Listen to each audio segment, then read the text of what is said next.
Es un placer para mí participar nuevamente de una charla de la comunidad Ingenio. Siempre es muy estimulante acercarse a los alumnos de los colegios.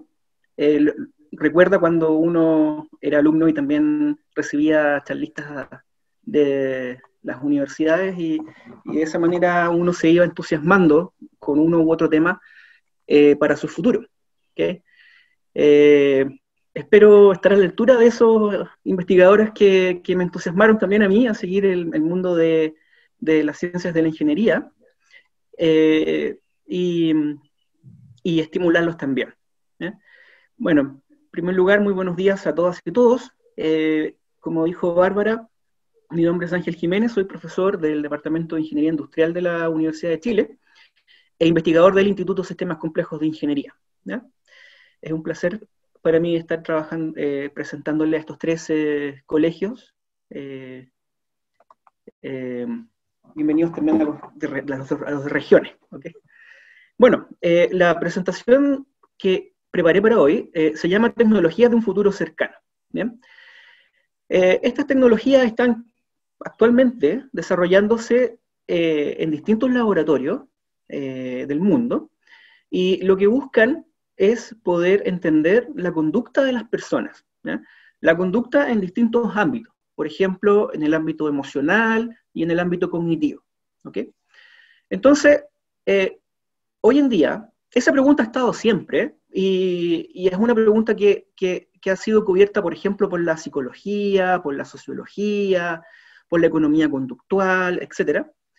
Pero hoy en día existe la oportunidad de poder tener una mirada más objetiva sobre esa conducta.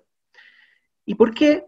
Porque hoy en día contamos con dispositivos como los que está usando esta persona que está en la imagen, que son biosensores que pueden capturar las señales de nuestro cuerpo, como por ejemplo el pulso, la conductividad eléctrica en la piel, nuestras ondas cerebrales, la dilatación de la pupila, la tensión de nuestros músculos, etc. Y todo eso de una manera muy poco invasiva, es decir, de una manera que no molesta a la persona. ¿De acuerdo? Un ejemplo es aquellas pulseras que algunas personas utilizan en su muñeca que les mide el pulso. ¿Okay? Como pulseras como la Fitbit, la Garmin, la de Amazon, etc., que capturan esa señal de la persona. Bien, entonces, ¿cuál es la relación, se preguntarán ustedes, entre la conducta de las personas y estas señales que vamos a llamar psicofisiológicas? ¿De acuerdo? Bueno, la relación es que nuestra conducta está siendo gobernada por un sistema biológico que las personas que están en segundo medio ya yo creo que conocen, que se llama el sistema nervioso. ¿De acuerdo? En particular, uno de esos sistemas es el sistema nervioso autónomo, que controla, por ejemplo, nuestras reacciones emocionales, cuando sentimos miedo, cuando sentimos alegría, euforia, tristeza, ¿okay? Y otro tipo de emociones. También controla nuestra capacidad cognitiva cuando estamos enfrentando un estímulo, como leyendo el diario, como jugando un videojuego, por ejemplo, en donde a veces tenemos que poner mucha atención y estar atentos a muchos estímulos, porque si no podemos perder en el juego. Entonces ahí hablamos de que estamos nosotros disponiendo nuestros recursos cognitivos para poder desempeñarnos en esa tarea en la que estamos involucrados, que es un juego de computador. ¿Okay? Y ese nivel de esfuerzo que demanda el videojuego, el nivel de esfuerzo mental que nos demanda, se denomina carga cognitiva. ¿Okay? Entonces, estas señales psicofisiológicas son periféricas, es decir, se pueden obtener desde la superficie de nuestro cuerpo. ¿Bien? Y son reacciones que tiene el cuerpo frente a estos diferentes estados, ya sean emocionales o cognitivos. Esa es la relación entonces, porque con los biosensores podemos capturar estas señales psicofisiológicas que son generadas por el sistema nervioso autónomo como respuesta a las emociones, a las cargas cognitivas, etc. Entonces, dado que ahora tenemos esa gran oportunidad de poder en tiempo real poder extraer esas señales psicofisiológicas de las personas, ¿okay? Estamos en una situación mucho más favorable que la que teníamos décadas atrás para poder entender la conducta de las personas en todo tiempo y en todo lugar, porque estos dispositivos incluso los podemos usar mientras estamos en la vida real, ¿de acuerdo? Bien, entonces, ¿en qué está la investigación sobre esto?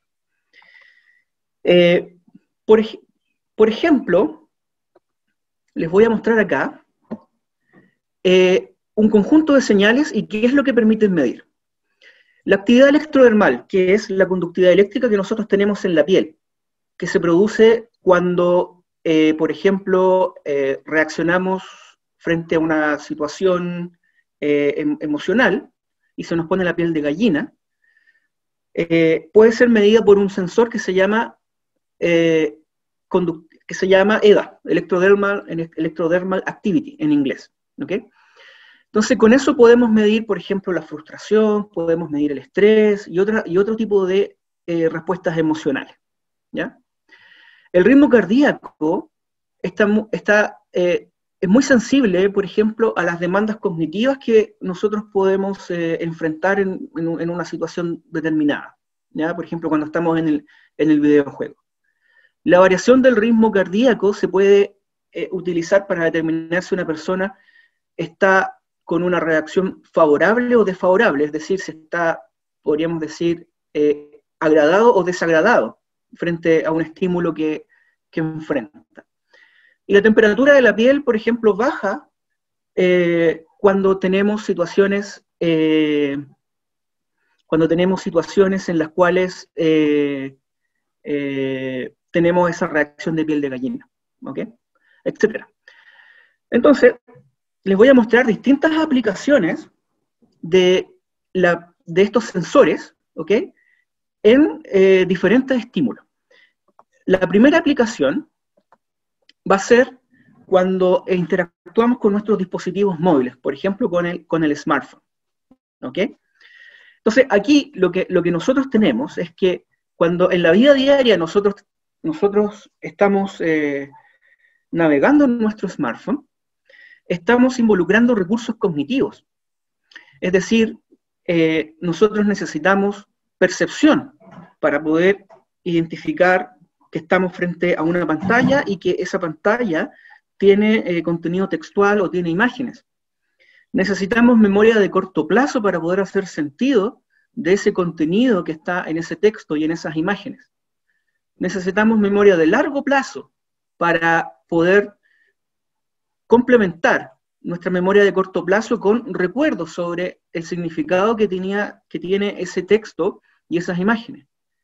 Y también necesitamos generar una respuesta, que puede ser, por ejemplo, verbal, o que puede ser motora.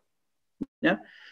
En el videojuego su respuesta es motora, porque ustedes están moviendo una tecla o una palanquita, ¿cierto? Para poder darle una instrucción al computador que tiene el videojuego, ¿ok? Entonces, esa respuesta motora, que es el movimiento de la mano, pasó por todas estas etapas que acabo de mencionar. Por la percepción, es decir, hacer sentido del estímulo que ustedes tienen en el videojuego, por la memoria de corto plazo, para poder entender el significado de lo que está pasando, la de largo plazo, para recordarse, por ejemplo, de jugadas antiguas que ustedes realizaron en el videojuego, y de control motor para poder generar una respuesta frente al estímulo y mover la palanca o mover la tecla y matar al enemigo, por ejemplo. ¿Okay? Entonces, en el teléfono, nosotros actuamos de la misma manera. Por ejemplo, apretamos botones, esperamos que se cargue una página web, leemos información, sentimos la vibración del teléfono, etc. Pero al mismo tiempo nosotros estamos realizando tareas de la vida diaria, porque este aparato lo utilizamos en la vida diaria. Entonces lo estamos utilizando mientras caminamos, por ejemplo. Lo estamos utilizando a veces mientras conversamos. Cuando, por ejemplo, nos tomamos un café, ¿ok? Cuando estamos subiendo una escalera, etc. El tema es que esas actividades de la vida diaria también demandan recursos cognitivos. Entonces, si mezclamos ambas cosas, vamos a tener una demanda de recursos cognitivos por dos fuentes, el smartphone y la tarea de la vida diaria.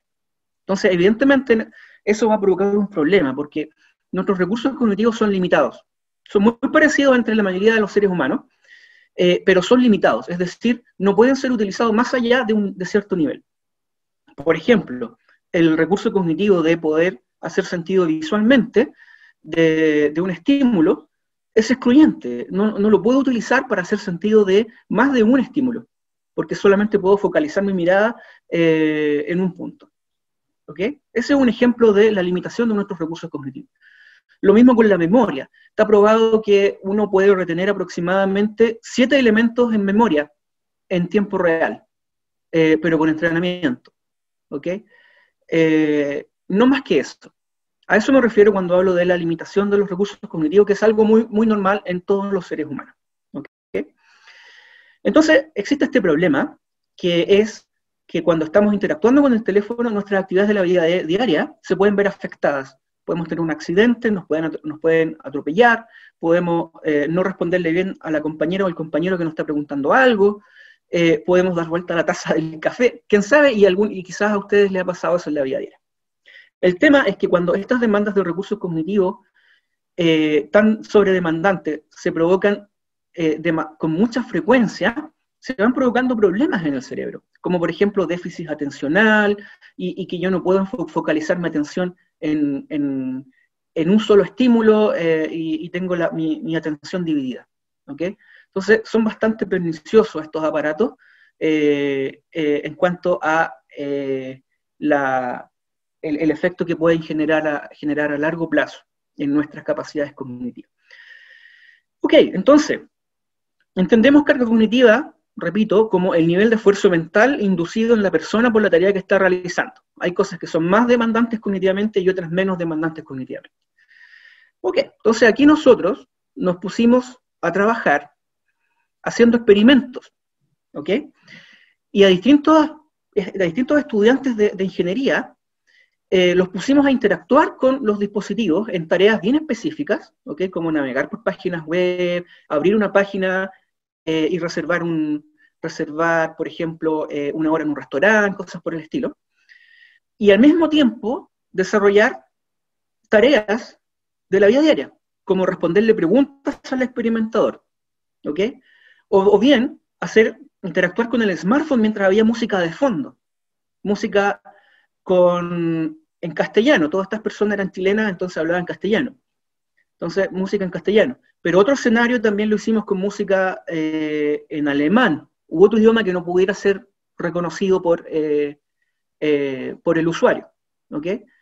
Entonces, tratamos de ver, y al mismo tiempo, como ustedes pueden ver aquí estos cables, estas cajitas, al mismo tiempo, o este sensor que está acá en el dedo, al mismo tiempo le fuimos capturando a estas personas estas señales periféricas que dijimos que íbamos a denominar señales psicofisiológicas, ¿de acuerdo? Entonces, teníamos a personas leyendo un correo electrónico simple, respondiendo ese correo electrónico simple, como por ejemplo, dime a qué hora nos juntamos, un correo de ese estilo, ¿okay? O bien leer un correo electrónico que inducía a la persona a buscar información en una página web específica, o bien un formulario en donde había que ingresar información en distintos campos de ese formulario, es decir, cosas que la mayoría de nosotros hacemos en la vida diaria, o bien chatear. En ese tiempo estaba más Hanout, era más prevalente, se usaba más el Hanout, ahora se usa más el WhatsApp o el Telegram, ¿cierto? O bien leer un correo electrónico mientras la persona caminaba, ¿ya? Entonces medimos distintas señales psicofisiológicas. Vean lo que está en negrita nomás, lo otro son cosas técnicas que no vienen al caso. Por ejemplo, medíamos el pulso, ¿ya? Medíamos la saturación de oxígeno en la sangre de la persona, eso también lo podemos medir en tiempo real. Medíamos la variabilidad del pulso de la persona. Medíamos su temperatura en la piel, la temperatura superficial, ¿ya? Medíamos al mismo tiempo la dilatación de su pupila, porque claro, nuestra pupila varía permanentemente, ¿ya? Y varía por estímulos lumínicos, por ejemplo, cuando se oscurece una habitación, nuestra pupila tiende a agrandarse para que pueda entrar más luz, ¿okay? a nuestro sistema ocular, ¿bien? Y cuando tenemos mucha luz, nuestra pupila tiende a achicarse. No sé si han hecho ese experimento mirándose al espejo. Si no, háganlo, ¿ya? Pónganse una linterna si quieren al frente, o simplemente pongan o apaguen la luz, etcétera, y vean cómo su pupila va cambiando de tamaño cuando ustedes tienen un cambio lumínico. Pero al mismo tiempo, nuestra pupila también reacciona cuando tenemos cargas cognitivas altas, ¿ya? Y quizá eso se desarrolló en los animales hace mucho tiempo, y también en los animales como nosotros, porque teníamos que, por ejemplo, en una situación de peligro, que tenía alta carga cognitiva, ¿cierto? Necesitábamos que entrara la mayor cantidad de luz, o si no nos iba a comer el tigre sable, el tigre de dientes de sable, por ejemplo, nada por decir algo. Entonces, la dilatación pupilar también tiene un correlato cognitivo. Y también medimos el electrocardiograma, que es la señal que se puede obtener en esta zona muy cercana al corazón, ¿ok? Que lo que está capturando es el movimiento del corazón cuando está ingresando sangre a él y cuando está expulsando la sangre al sistema circulatorio, es decir, lo que se llama la sístole y la diástole. Entonces, ese pulso también lo podemos capturar en una señal eléctrica, ¿ok? Entonces, por ejemplo, aquí tenemos la dilatación pupilar. La persona, aquí hay un ejemplo de cómo evolucionaba la dilatación pupilar de esta persona mientras estaba interactuando con el smartphone. Si vemos, este es el tamaño de la pupila, está medido el diámetro en milímetros, ¿ya? Si vemos, hay momentos en donde el diámetro se iba a cero, aquí, acá, acá. Bueno, eso corresponde a los pestañeos, ¿ya? Porque evidentemente en ese momento no hay pupila, está bloqueada la pupila, ¿ya? Entonces, bueno, uno lo que hace es tomar estas señales como esta que está aquí, en donde la pupila, si se fijan, está en 3,5 milímetros de diámetro, va aumentando, baja, aumenta, llega a 4, baja, aumenta, etc. Son variaciones que ocurren en milisegundos, ¿ya? Con una alta frecuencia, ¿ya? Y los dispositivos que estos biosensores son capaces de capturar con esa alta frecuencia, ¿okay? Entonces, lo que nosotros tenemos que hacer entonces es procesar la señal para eliminar estas zonas en donde la persona pestañeó, ¿ya? Entonces aquí a la izquierda decimos que tenemos la señal con ruido, cuando por ejemplo están los pestañeos, o también frecuencias, vibraciones, digamos, que son producto del movimiento, ¿ya? Porque la persona se estaba moviendo, o la plataforma en la que se está moviendo, siempre se está moviendo el piso, muy poquito, pero siempre se está moviendo, y estos sensores son capaces de capturar eso. Entonces tenemos como que suavizar la curva. Entonces, si vemos, aquí tenemos la curva, a la derecha tenemos la curva celeste y la curva roja. Entonces la curva roja es la suavización que hicimos sobre esa dilatación pupilar, ¿ya? Algo parecido hacemos con todas las otras señales fisiológicas para dejarlas listas, para poder trabajar con esas señales psicofisiológicas y poder, por lo tanto, determinar en qué situación cognitiva se encuentra la persona, ¿ya? Entonces, aquí nosotros sabíamos de antemano que cuando la persona, por ejemplo, estaba chateando en el teléfono, pero al mismo tiempo estaba escuchando música en castellano y estaba respondiendo preguntas del experimentador, estaba cognitivamente demandado, muy demandado. Entonces, esa era una carga cognitiva alta, ¿ya?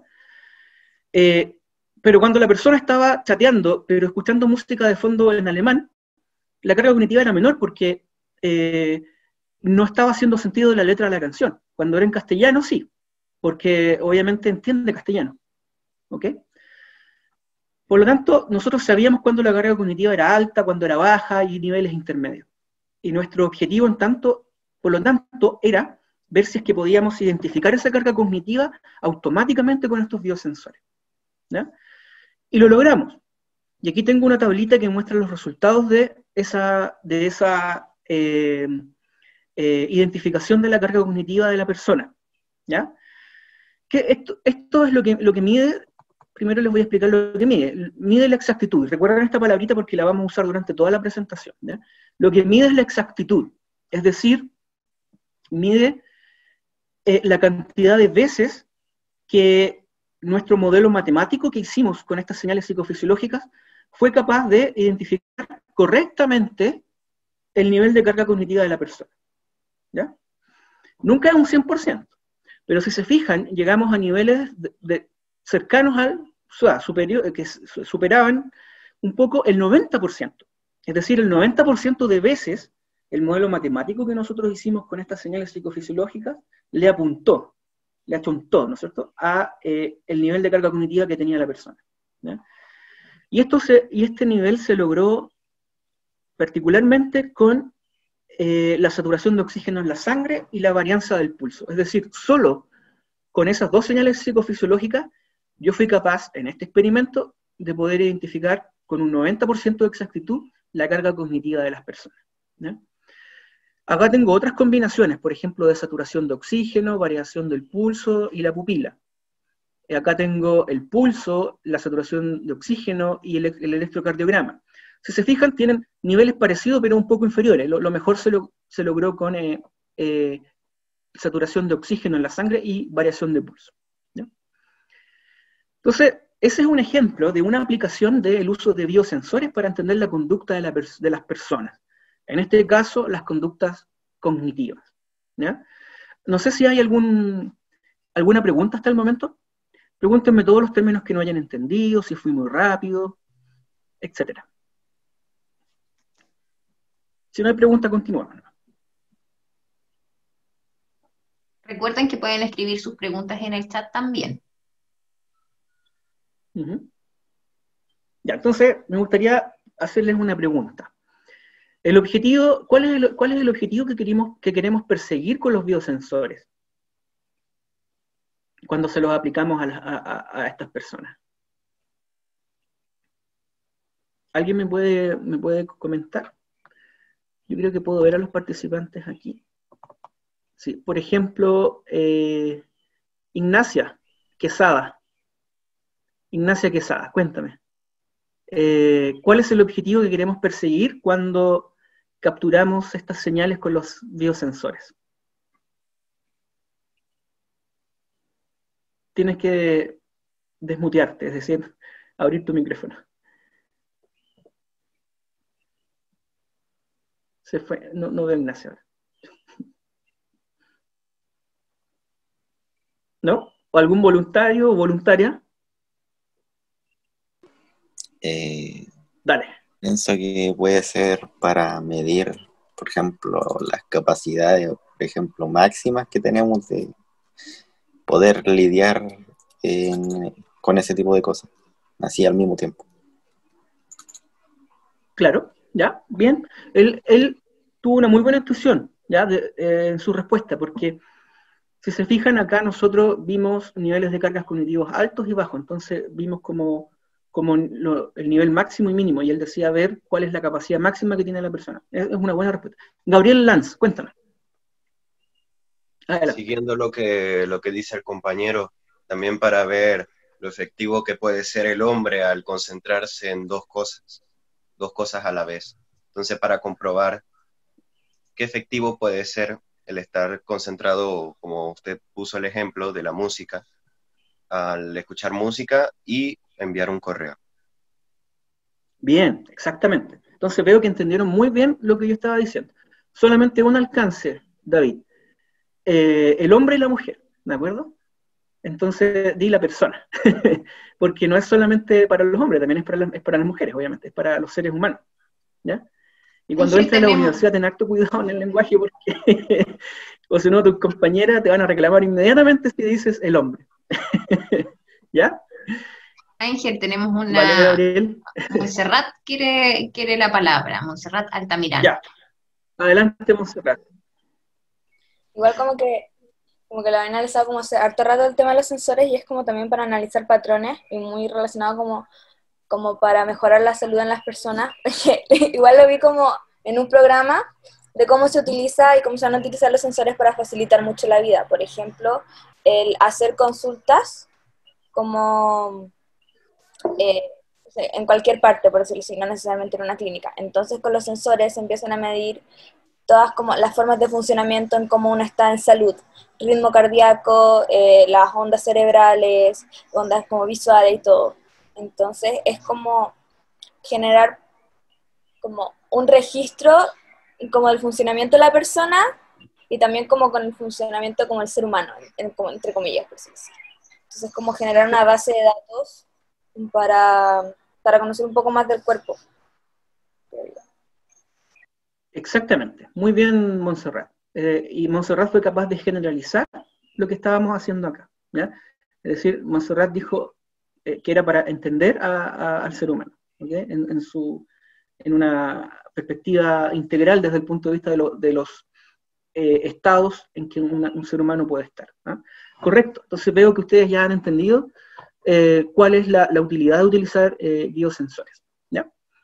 Más allá de que obviamente se utilizan en el mundo médico para ver la salud de las personas, para ver si tiene hipertensión, ¿no es cierto?, la presión alta, si tiene fiebre, por ejemplo. Ahora, en el COVID todo eso es muy, muy relevante, ¿cierto? Ya, pues, súper. Entonces, dado que ya entendemos el objetivo, vamos a ver otras aplicaciones, ¿ya? Una aplicación parecida a esta que está acá, que es en navegación de páginas web. Es decir, cuando nosotros nos metemos en una página web y navegamos en esa página web, ¿ya? Entonces, aquí tenemos a esta persona con todos los biosensores puestos, y aquí en esta pantallita tiene esta página web que está acá, ¿ya? Entonces, aquí en esta línea que vemos acá azul, donde dice 1, 2, ahí no se alcanza a ver algo, pero eso es 3, y aquí 4. Esa línea que está ahí es un ejemplo de la trayectoria que la mirada de esa persona va siguiendo sobre la página web. Y nosotros, con un biosensor que se llama Eye Tracker, es decir, en inglés es como seguimiento del ojo, ¿ok? Seguimiento ocular, somos capaces de identificar esas trayectorias. Es decir, sabemos cada 500, menos de 500 casi cada 100 milisegundos sabemos en dónde está posicionada la mirada de la persona sobre la página web. Es lo que se llama una fijación sobre el objeto, ¿ya? Entonces, con esto nosotros podemos identificar cuál es la conducta de la persona cuando navega una página web. Pero al mismo tiempo tenemos todas las otras señales psicofisiológicas capturadas por sensores que les mencioné en el ejemplo del smartphone, como el pulso, la saturación de oxígeno, el electrocardiograma, ¿ok? Y le agregamos otro sensor que está en la cabeza de este usuario, no se logra ver acá, pero sí se logra ver aquí, ¿ok? Aquí en la cabeza tiene otro sensor que se llama electroencefalograma, ¿ya? Que captura nuestras ondas cerebrales. Oh, ¿qué es eso?, dicen ustedes. Bueno, resulta que en el cerebro nosotros tenemos neuronas que se llaman, tenemos unos elementos que se llaman neuronas, ¿cierto?, que son células, ¿ya? Y estas neuronas se comunican entre sí, y gracias a esa comunicación que tienen las neuronas entre sí, es que nosotros podemos pensar, ¿ya? Y la comunicación entre neuronas se llama sinapsis, ¿ya? Ahora, lo interesante es que lo que está ocurriendo en esa sinapsis es que hay electricidad que está pasando de una neurona a otra neurona. Es decir, en el cerebro tenemos electricidad, y tenemos harta electricidad. Podemos prender varias ampolletas con nuestro cerebro, ¿ok? Es una máquina eléctrica, ¿ya? Entonces, esa electricidad genera un campo, ¿ya? Cuando vean, posiblemente en cuarto medio, vean electromagnetismo, van a saber que las señales eléctricas generan un campo alrededor, ¿ya? Y ese campo es tan fuerte que es capaz de traspasar nuestro cráneo, es decir, el huesito que tenemos acá, ¿ya? Y por lo tanto, ahora, obviamente, esa señal eléctrica que sale de nuestro cráneo es bastante débil, existe, pero es bastante débil, ¿ya? Está ahí, o si uno pone la mano no le va a dar la corriente, ¿ya? Porque es muy débil, ¿ya? Pero, este dispositivo que está acá, que se llama electroencefalograma, es capaz de capturar esa débil señal eléctrica, ¿ya? Y en distintos puntos del cerebro, porque nuestro cerebro funciona complementando distintas áreas del cerebro.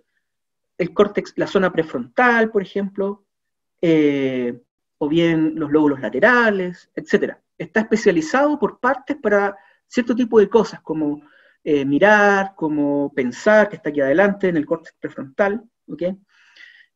Como oler, como escuchar, etc. Entonces, este electroencefalograma mide en distintos puntos del cerebro, ¿ya?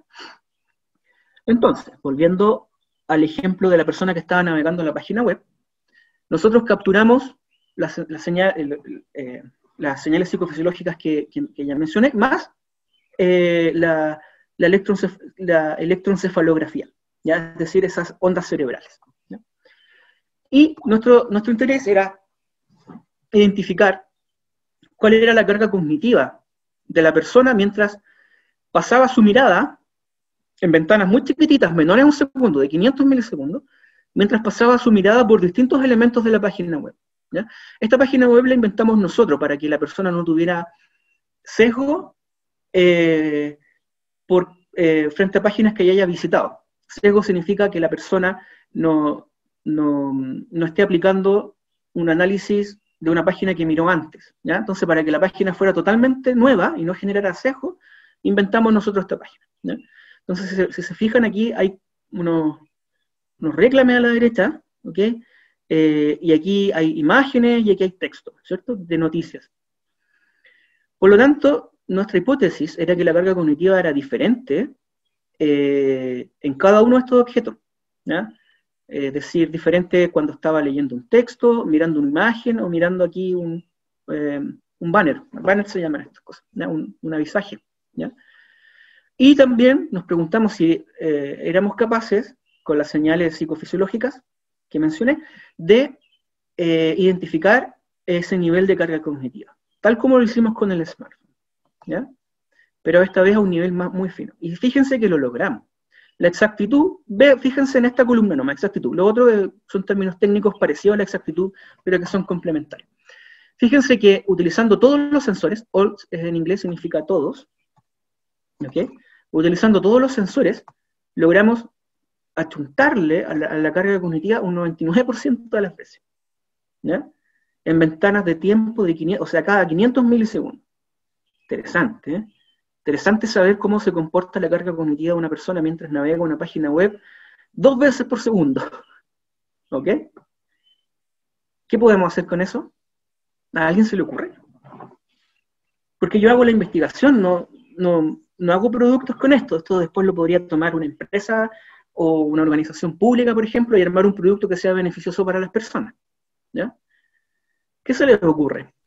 Pero, ¿lo puedes repetir como qué tipo de sensores hay? Porque, o sea, el uso de los sensores va a depender de qué tipo sea. Por ejemplo, si con respecto al como sensor del movimiento de los ojos, claramente lo puedo usar la página web para poder distribuir mejor la información.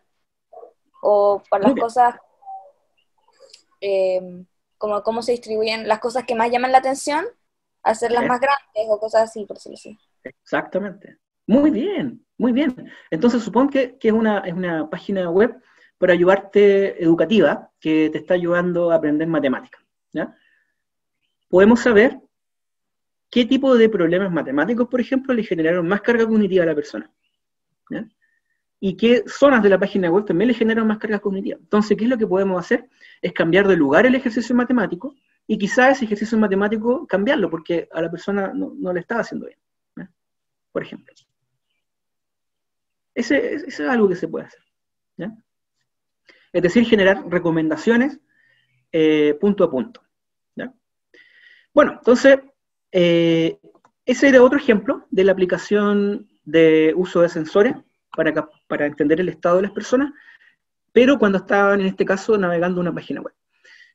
Otra aplicación que hicimos es en el transporte público, en el Transantiago, en las micros y en el metro, ¿ya? Actualmente, y esto sí es más aplicado, ¿ya? Porque actualmente, ustedes saben que todo el mundo reclama por Transantiago, y la idea es que hay que mejorar el transporte público en Santiago, porque las calles las tenemos saturadas, ¿cierto? De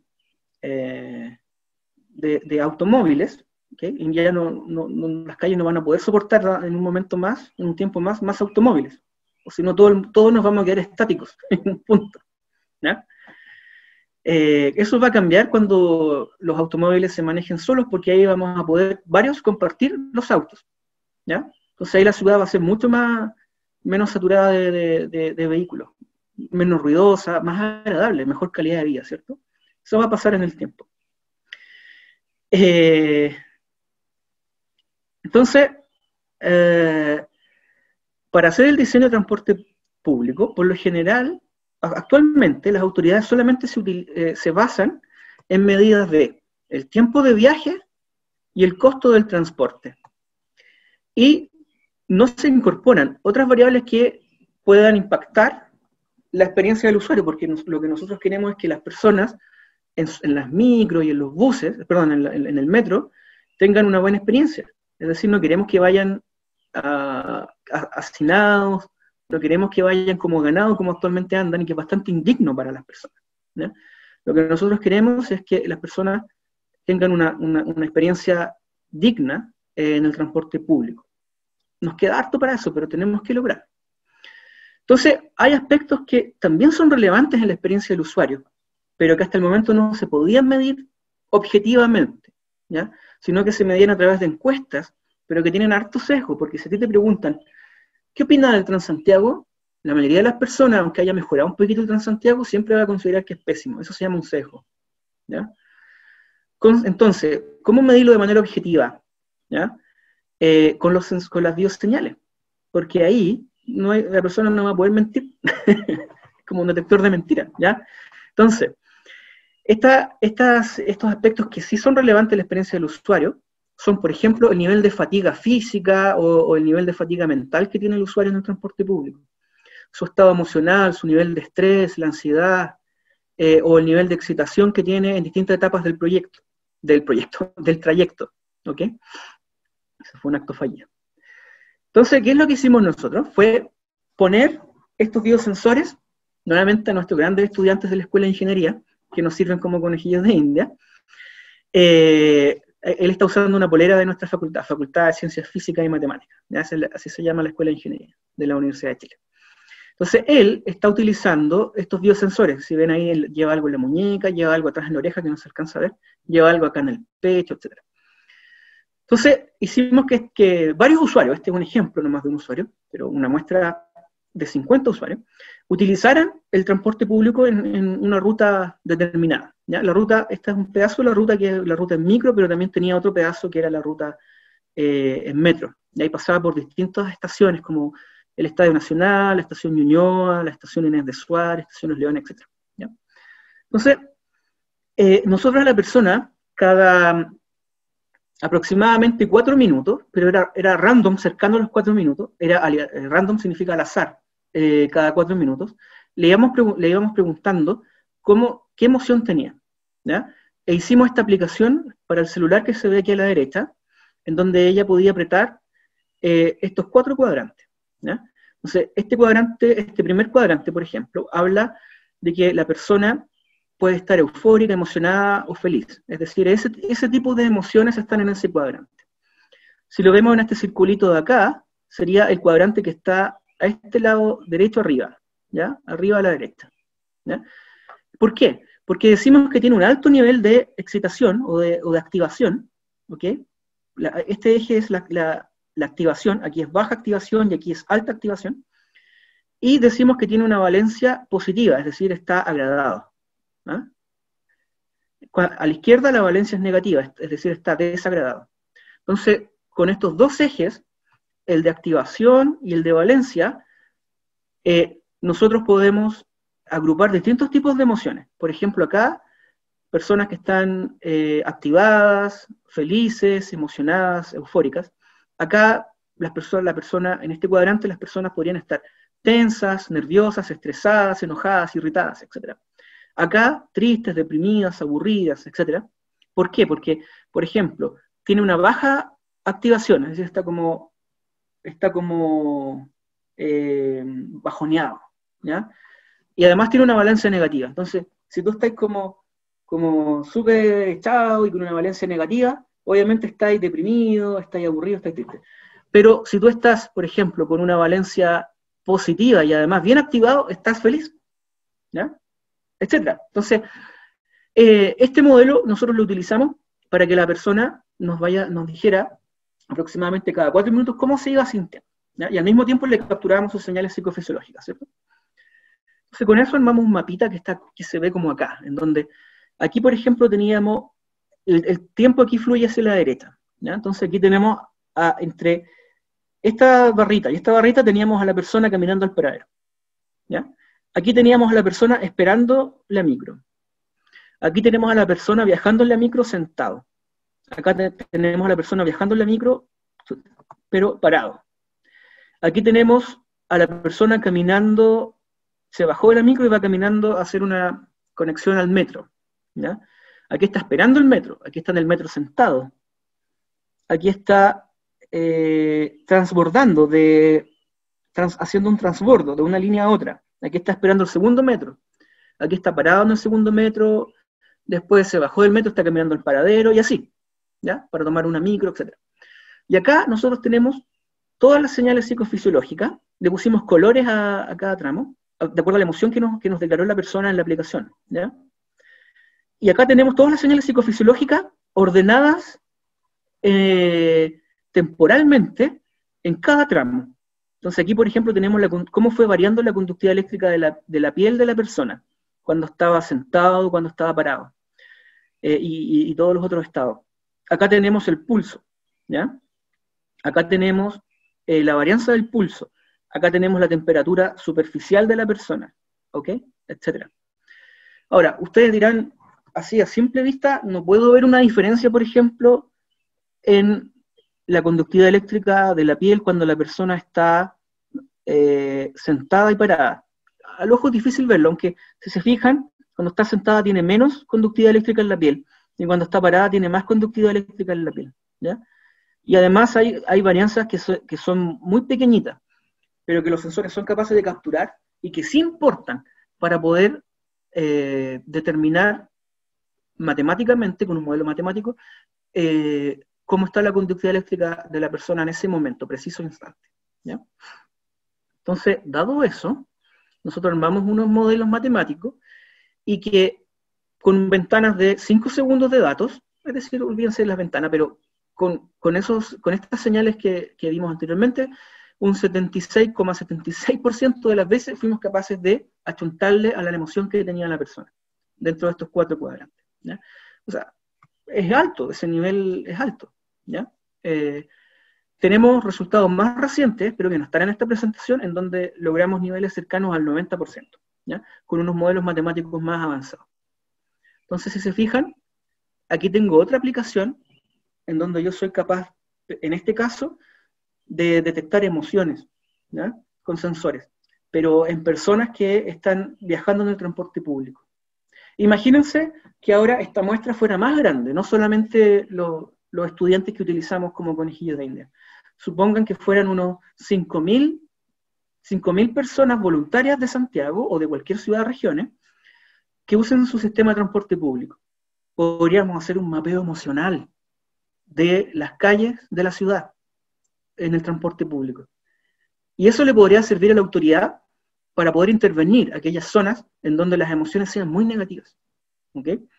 Y eso se puede intervenir de distintas maneras, como por ejemplo mejorando la belleza del entorno, porque la belleza del entorno también nos hace feliz, ¿ok? O bien mejorando el pavimento de esa zona. A lo mejor las personas tenían una emoción de irritación, porque en esa zona posiblemente había muchos hoyos en la calle, ¿ya? O bien porque el tiempo de viaje era muy largo, entonces quizás hacerlo más corto, etc.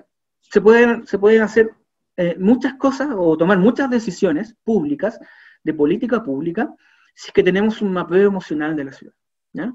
Entonces, esa es nuestra apuesta. Y esto se lo presentamos a la Dirección de Transporte Público Metropolitano, y nos apoyó para postular a un proyecto que ahora está siendo realizado en la NIT, que es la Agencia Nacional de Investigación y Desarrollo del país, para ver si nos financian un experimento un poquito más grande, ¿ya? ¿Hay preguntas, parece? Sí, tenemos una pregunta de Fabián Urquiza. Dice, si han hecho pruebas a una persona jugando un torneo de videojuegos. Les instamos a que puedan dejar igual sus otras preguntas en el chat porque ya nos queda poquito para ir cerrando la charla. No, pero lo que te voy a presentar a continuación es parecido, ¿ya? Es una buena idea, y de hecho la habíamos pensado, pero nos falta tiempo. Nos falta tiempo, manos y recursos para poder hacerlo.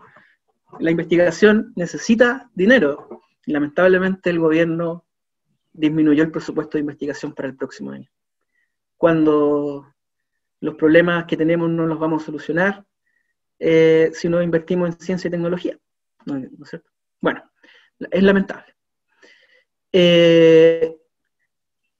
Para la pregunta que él hizo, le voy a mostrar otro caso, ¿ya? Que es un caso de personas viendo películas, ¿ya? Bueno, para eso les tengo que, y con esto voy a cerrar, para eso primero les tengo que explicar el concepto de electroencefalografía, que ya más o menos se lo expliqué. Aquí tenemos una cabeza, ¿cierto? Y cada uno de estos circulitos, aquí adelante está la nariz, está en francés. Aquí, y cada uno de estos circulitos es un punto sobre la cabeza, que está capturando las ondas eléctricas que están específicamente en esa zona del cerebro, ¿ya? Obviamente está por sobre el cráneo, no está bajo el cráneo. Aunque hay experimentos bajo el cráneo, pero eso lo hacen los médicos, ¿ya? O los biólogos, ¿ya? Nosotros no tenemos permiso para hacer ese tipo de experimentos, yo no tengo las habilidades tampoco para hacerlo, pero si tuviera tiempo en mi vida para aprenderlo, lo haría. Abriría cerebros. Bueno, entonces, dice la teoría que hay señales eléctricas particulares que genera el cerebro que están asociados a los conceptos de valencia y activación. Arousal significa activación, ¿ya? Activación o excitación. Y si se acuerdan, nosotros dijimos que la valencia podía ser positiva, es decir, estar agradado, o negativa, es decir, estar desagradado. Y la activación podía ser positiva, es decir, alta activación, o negativa, baja activación, ¿ya? Entonces, si nosotros capturamos algunas de estas señales específicas y aplicamos estas fórmulas matemáticas, que no voy a explicar ahora, pero que fueron descubiertas en la literatura científica, nosotros vamos a ser capaces de identificar cuál es el cuadrante en el que se encuentra la persona y cuál es su emoción, ¿ya? Y eso lo aplicamos para una persona viendo películas, ¿ya? ¿Por qué no lo hicimos en el transporte público, donde también queríamos medir emociones? Porque no podíamos ponerle el electroencefalograma a la persona en la micro porque nos lo podían robar. Pucha, esas cosas pasan en Chile, ¿ya? Tenemos que superarlas. Bueno, entonces, son equipos muy caros, valen millones de pesos, ¿ya? Entonces, aquí tenemos, ¿se acuerdan de esta película? ¿Alguien la vio? Se llama La vida es bella. Yo creo que es una de las películas más bonitas de los últimos 20 años, ¿ya? Se trata de un ciudadano judío de Italia que es apresado por los nazis en un campo de concentración y finalmente muere, pero él logra salvar a su hijo, ¿ya? Que también estaba dentro del campo de concentración, ¿ya? Entonces esta película tiene distintas emociones, tiene escenas muy lindas, enternecedoras, por ejemplo, en la relación del papá con su hijo en el campo de concentración, o cuando trata de comunicarse con la mamá del hijo que estaba en el mismo campo pero en otro sector, ¿ya?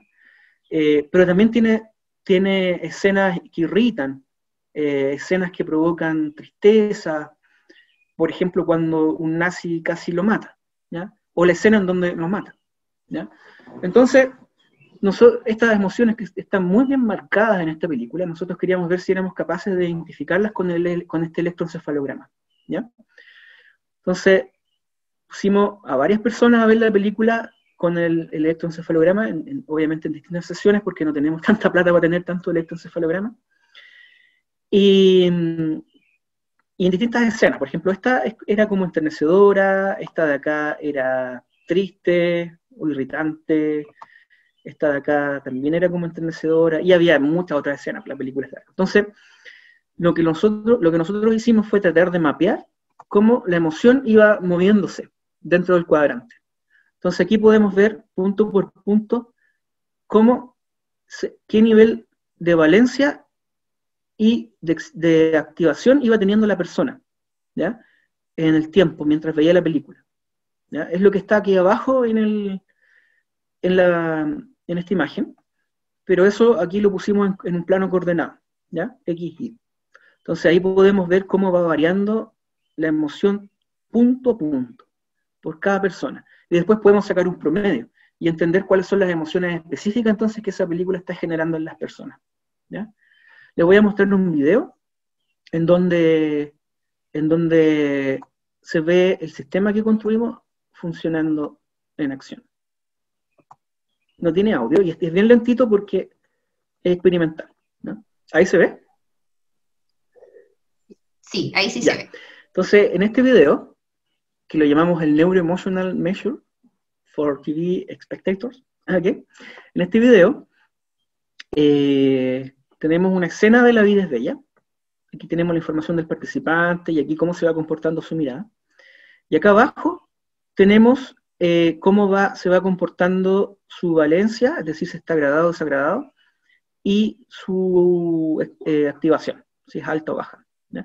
Entonces fíjense que en este punto hay una valencia baja, es decir, está desagradado, y una excitación alta. Entonces aquí la persona podría estar como irritada o algo así. Algo debería pasar en esa parte de la escena, ¿ya?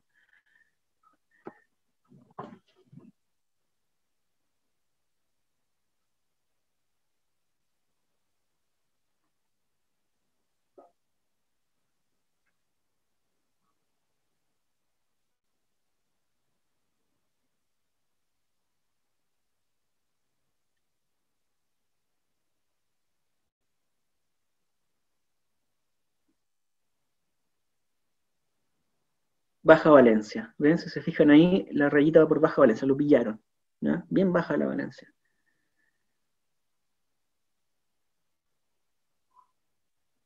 Se cayó de manera divertida, eso generó una activación, parece, a la persona. Pero el arousal es casi neutro.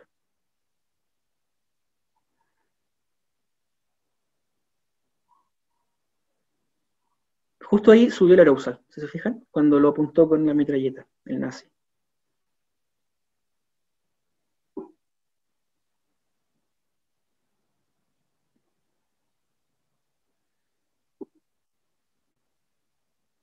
Aquí hay un alto arousal y baja valencia. O sea, eso es como irritación o algo así.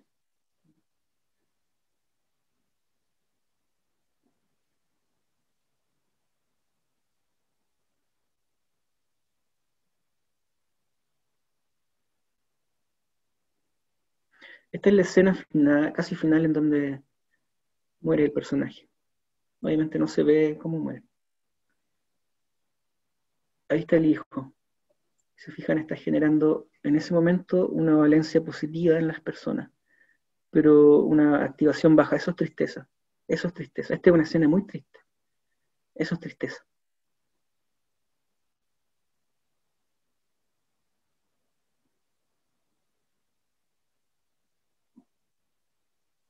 Eso fue como la despedida del padre y el hijo. Bueno, y la película sigue y sigue lo mismo, ¿no es cierto? La identificación de las emociones. Entonces, voy a compartir ahora de nuevo la presentación.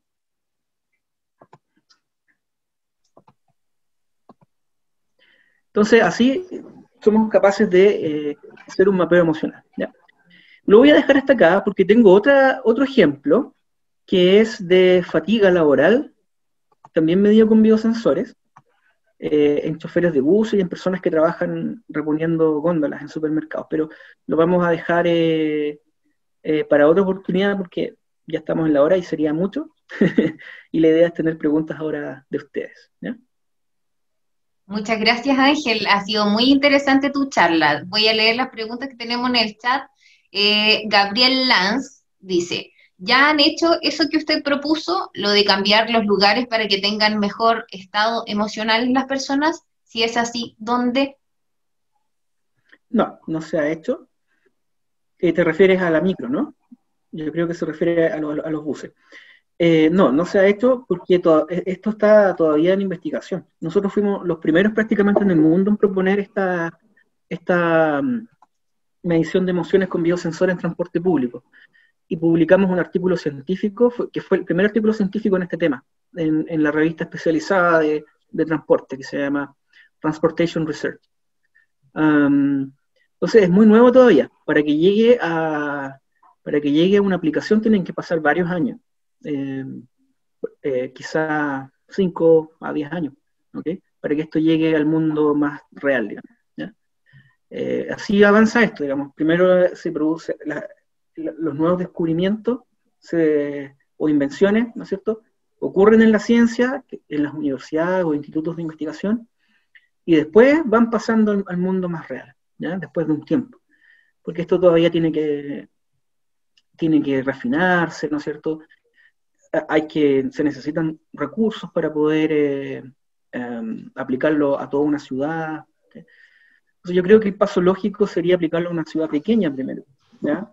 Por ejemplo, como Puerto Varas, por ejemplo, Valdivia, Rancagua no es tan chico, Valdivia tampoco. Puerto Varas sí, ¿ya? Puerto Varas podría ser, ¿ya? Etcétera. Tenemos otra pregunta, dice Miki Segovia, ¿cuál sería el objetivo y el aprendizaje esperado de esta charla para nuestros hijos? Oh, qué interesante, muy buena pregunta. Aquí hay un aprendizaje encubierto que yo no lo he planteado, y no lo he planteado porque solamente mostré aplicaciones positivas de esto, pero tiene que ver con el cuidado del uso de esta tecnología con fines maliciosos, como por ejemplo tratar de entender el comportamiento de las personas con fines particulares y egoístas. ¿Ok? Eso es algo que hay que tener claro desde el inicio cuando uno trabaja en este tipo de investigación, y que se refiere al comportamiento ético en la investigación. Entonces ese es un mensaje que yo creo que para darle a nuestros hijos. ¿Okay? Me imagino que es una mamá la que está preguntando. ¿Okay? Y finalmente, ¿cómo se podrían utilizar los biosensores para la detección del coronavirus? Bien, es una muy buena pregunta, y nosotros también estamos trabajando en eso.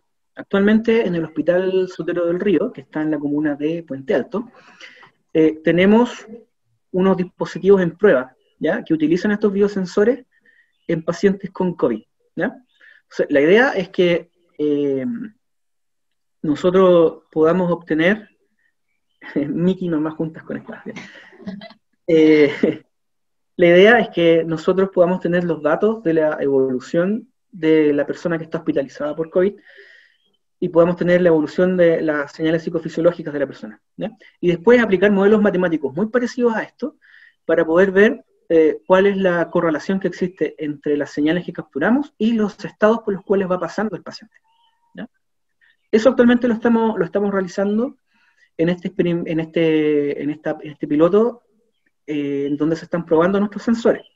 Y en otro proyecto que tenemos con otro académico del Departamento de Ingeniería Industrial y del Instituto de Sistemas Complejos de Ingeniería, el académico Richard Weber, estamos analizando datos que ya tomaron de los pacientes para poder identificar estos biomarcadores, es decir, que te dicen, te pueden predecir un estado de riesgo del paciente dada la evolución que van teniendo las bioseñales, ¿ya? Entonces, para eso se puede utilizar. Perfecto. Agradecemos a Ángel por su tiempo y disposición para estar con nosotros en esta mañana, y también a ustedes por tener el interés de participar en esta actividad. Por su atención, muchas gracias.